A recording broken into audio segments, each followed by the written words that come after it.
Hi hello welcome friends.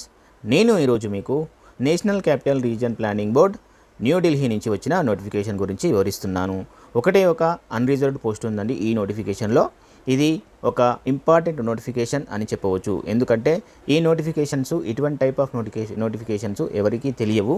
కాకపోతే మనము మన వ్యూవర్స్ అందరికీ తెలియాలి అనే ఉద్దేశం మీద ఈ చిన్న నోటిఫికేషన్ కూడా మీ వరకు తీసుకొని వస్తున్నాను. సో ఫ్రెండ్స్, మనం వీడియోలోకి వెళ్ళబోయే ముందు మన ఛానల్ని కంపల్సరీ సబ్స్క్రైబ్ చేయండి. అంతేకాకుండా ఈ వీడియోలను లైక్ చేసి షేర్ చేస్తూ ఉండండి. సో మీ సపోర్ట్ మాకు చాలా అవసరం.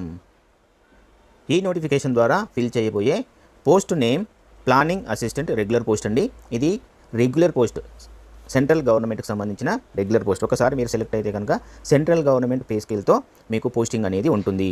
Post name planning assistant. Total number of పోస్టులు ఓన్లీ ఒకటి ఉందండి. అండ్ ఈ పోస్ట్ గ్రూప్ బి కిందికి వస్తుంది, నాన్ గెజిటెడ్ పోస్టు.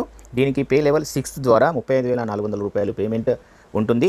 మరియు as per 7th CPC pay matrix ద్వారా 1,12,400 రూపాయల వరకు, అంటే మీ యొక్క బేసిక్ పే స్కేల్ అనేది 35,400 నుంచి 1,12,400 వరకు ఉంటుంది. సో మీకు ఈ బేసిక్ పేతో పాటు మిగతా అలవెన్స్లు అన్నీ కూడా ఇస్తారు. నెక్స్ట్ ఏజ్ క్రైటీరియా చూసుకుంటే కనుక 30 ఇయర్స్కి మించకుండా ఉండాలి.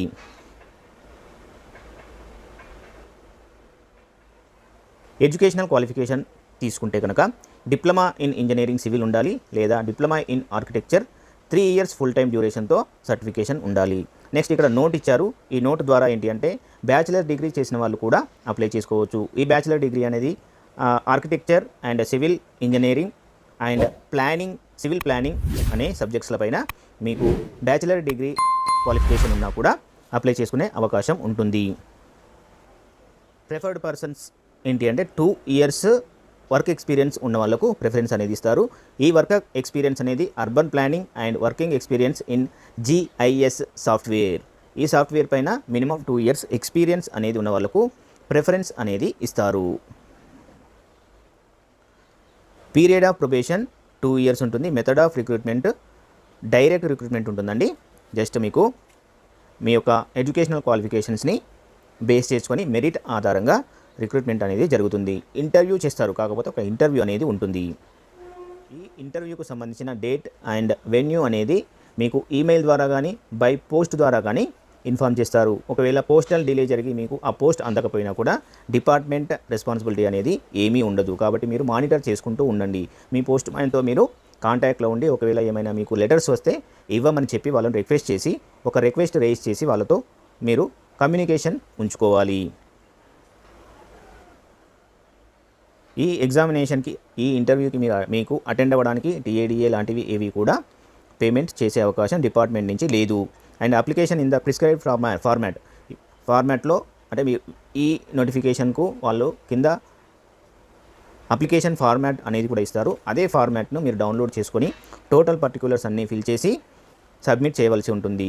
ఆ విధంగా మీరు సబ్మిట్ చేస్తేనే మీ అప్లికేషన్ అనేది వాళ్ళు యాక్సెప్ట్ చేస్తారు, లేదంటే డిస్క్వాలిఫై చేసి రిజెక్ట్ చేసే అవకాశం ఉంటుంది.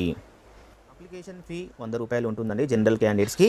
SC ST PH క్యాండిడేట్స్కి, ఎక్స్ సర్వీస్ మెన్స్కి అండ్ ఫీమేల్స్కి నో అప్లికేషన్ ఫీ. అండ్ ఈ అప్లికేషన్ ఫీని మీరు ఆఫ్లైన్లో పే చేయొచ్చు, ఆన్లైన్లో పే చేయవచ్చు. ఆఫ్లైన్లో పే చేయాలి అంటే IPO ద్వారా కానీ డిమాండ్ డ్రాఫ్ట్ ద్వారా కానీ పేమెంట్ చేయాలి. లేదు మీరు ఆన్లైన్లో పే చేస్తాను అనుకుంటే మీరు ఇక్కడ అకౌంట్ నెంబర్ ద్వారా మీ ఆన్లైన్ బ్యాంకింగ్ ద్వారా కానీ లేదంటే డైరెక్ట్ క్యాష్ డిపాజిట్ ద్వారా కానీ ఈ పేమెంట్ మీరు చేయవచ్చు. నెక్స్ట్ ఇక్కడ అప్లికేషన్ ఫామ్ ఇచ్చారు. ఈ అప్లికేషన్ ఫార్మాట్లోనే మీరు మీ యొక్క అప్లికేషన్ అనేది సబ్మిట్ చేయవలసి ఉంటుంది. మీ పాస్పోర్ట్ సైజ్ ఫోటోగ్రాఫ్ని అంటించాలి. Application for the post of అనేది ఇక్కడ పోస్ట్ నేమ్ అనేది రాయాలి. నెక్స్ట్ మీ యొక్క నేమ్ బ్లాక్ లెటర్స్ రాయాలి. కరస్పాండెన్స్ అడ్రస్ రాయాలి, పర్మనెంట్ అడ్రస్ రాయాలి. మొబైల్ నెంబరు, ఈమెయిల్ ID పర్ఫెక్ట్గా ఇవ్వాలి. తర్వాత father's name, date of birth, మీ యొక్క ఏజ్ 1st February 2024 వరకు మీ ఏజ్ ఎంత ఉంటుంది అనేది కూడా ఇక్కడ మీరు క్లియర్గా మెన్షన్ చేయవలసి ఉంటుంది. తర్వాత date of into service and date of retirement under central state government. ఒకవేళ మీరు ఇంటర్నల్ ఆల్రెడీ ఎంప్లాయీస్ అయితే కనుక మీ date of entry into service, మీ సర్వీస్ ఎన్ని ఇయర్స్ ఉన్నది, అదేవిధంగా మీ రిటైర్మెంట్ ఎప్పుడు జరుగుతుందని కూడా డీటెయిల్స్ ఇవ్వవలసి ఉంటుంది. ఈ విధంగా ఇక్కడ ఎడ్యుకేషనల్ బ్యాక్గ్రౌండ్కి సంబంధించి మీ క్వాలిఫికేషన్ డీటెయిల్స్ ఇవ్వాలి.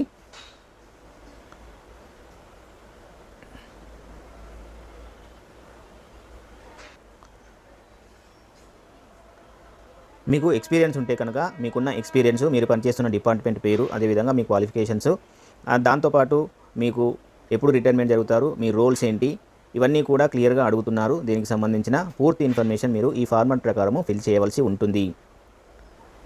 సో దెన్ ఈ అప్లికేషన్ మొత్తం ఫిల్ చేసిన తర్వాత ఇక్కడ సిగ్నేచర్ చేసి మీ యొక్క అడ్రస్ పర్ఫెక్ట్గా రాయాలండి. అడ్రస్ రాయడానికి కూడా ఇక్కడ స్పేస్ ఇచ్చారు. ఆ తర్వాత డేట్ మెన్షన్ చేయాలి.